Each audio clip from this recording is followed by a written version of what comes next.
I'm Scott Giles, minister and hypnotist, and welcome to Power Talk, my video blog where I cover those topics that interest me, but always focusing on how you can use the power of your mind to take control of your life.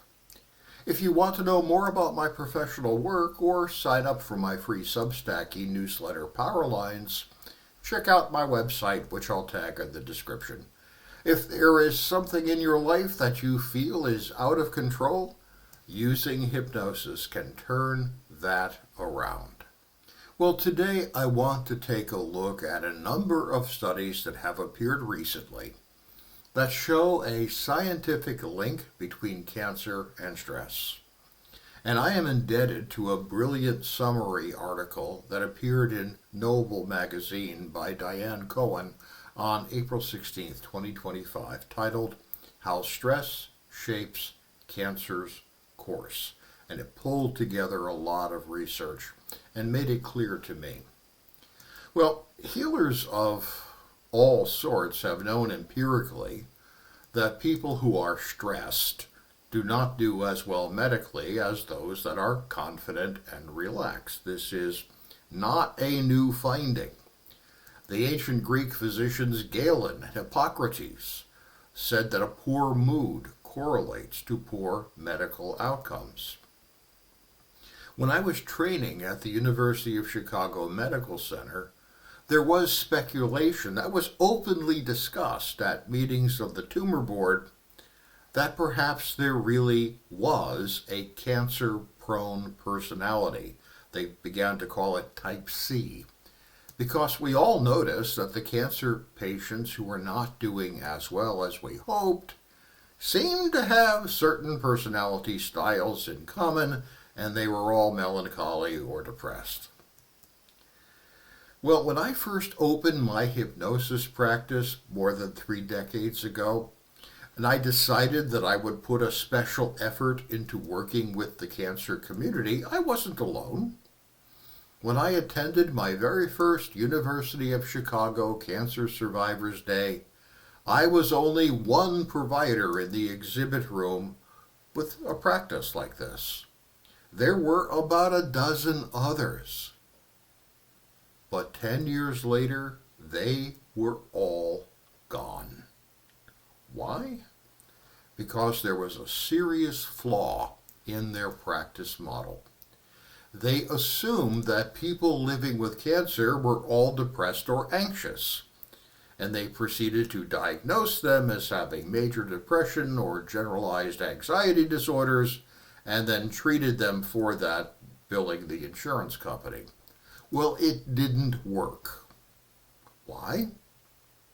Because people who have been diagnosed with cancer are not mentally ill, usually. What appears as depression or anxiety is actually the completely normal human response to a life-changing diagnosis like cancer. They are sad, they are worried, but not mentally ill. And psychotherapy for mental illnesses isn't going to help them because that's not the problem they have. Instead, working with the Exceptional Cancer Patients Organization founded by Dr. Bernie Siegel, I put together a program aimed at working with mentally healthy people to boost physical, emotional, and mental resilience. Our goal was to make them stronger, not to fix them for a problem they didn't actually have. And it was on this basis that I founded the I Can Act Now program at LaGrange Memorial Hospital here in Illinois. It was the first medically approved hospital-based program in the United States for hypnotic interventions into cancer. That program would go on for 30 years. And our outcomes data showed that people who added hypnotism to conventional medical care did much better than they would be expected to do when their outcomes were compared to the National Cancer Outcomes Database. And if you're curious, you can download that study from the download section of my website. To figure out the hard scientific data behind all this, researchers turned to a body of work that had been done in the 1990s regarding the human immunodeficiency virus, HIV, later called AIDS. Dr. Stephen Cole at UCLA and his team did a lot of work trying to discover why people infected with this virus tended to have worse outcomes if they were under higher stress compared to the outcomes of patients who had a more relaxed lifestyle. The finding is that stress leads to molecular changes in the immune system, creating inflammation, which impairs the body's resilience to disease.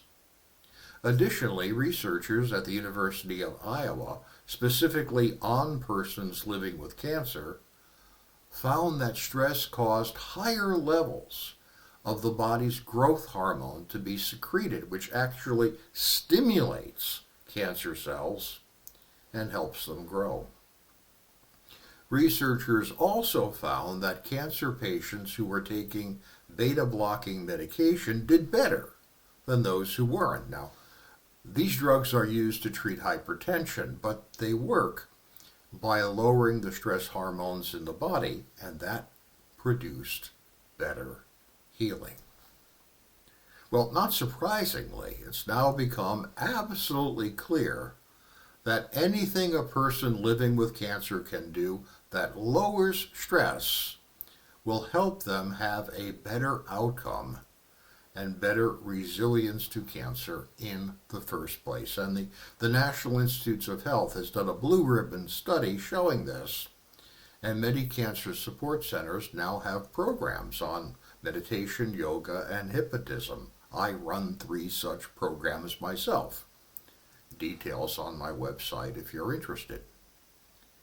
Well, naturally, as a hypnotist, I'm inclined to recommend the regular use of hypnosis, even self-hypnosis, as something that everyone should do to improve their health outcomes. In fact, if it were up to me, we'd be teaching self-hypnotism in high schools so that everyone could learn it as an adaptive response to the stresses of our society.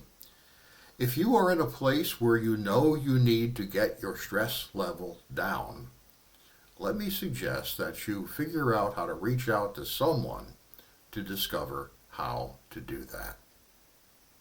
Hey, thank you for your time and attention today. I'll be back next week with another talk on a different subject. I'd like to invite you to join me. If you're watching this on my YouTube channel, it helps me a lot if you tell others about my videos, so please like, share, and subscribe, and hit the notification bell. You are welcome to subscribe to my Substack as well, using the buttons that you'll find on this post or on my website. If you're wondering if I can be of help to you, consider attending one of our online classes or working directly with me. Feel free to reach out through my website for no obligation free meet and greet call, and we'll talk about it. Have a great week.